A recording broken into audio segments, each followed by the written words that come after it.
we'll guide you through how to make abstract background in Illustrator. Quick disclaimer, you need to follow this step-by-step guide carefully, because skipping a single step will affect your final result. If this guide helpful, don't forget to like and subscribe. First, don't forget to comment if you still need our help or want to ask something, and we will reach you as soon as possible. Second, open Adobe Illustrator and begin a new project. Click New File to open the preset adjustment window, then choose the 𝗟𝗚 preset size for your artboard. After selecting the preset, click Create to open the artboard and prepare your workspace. Start the design process by setting the base background. Select the rectangle tool and draw a simple rectangle that will serve as the foundation of the composition. Choose a fill color that fits the style and mood of your design. Once the first rectangle is ready, duplicate it several times.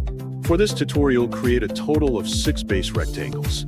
When all 6 rectangles have been created, change the color of each one so that every rectangle has a different appearance. After assigning the colors, arrange the rectangles across the canvas until they cover the entire background area.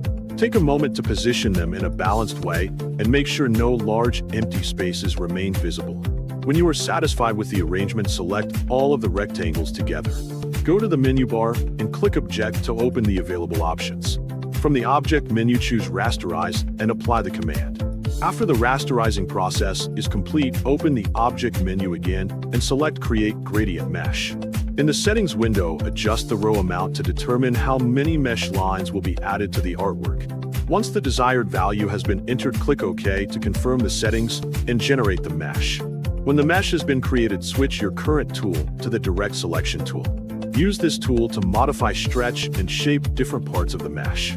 Click and drag various points or areas on the artboard to smudge and adjust the effect. Continue moving selected spots until the shapes and colors blend into an abstract design.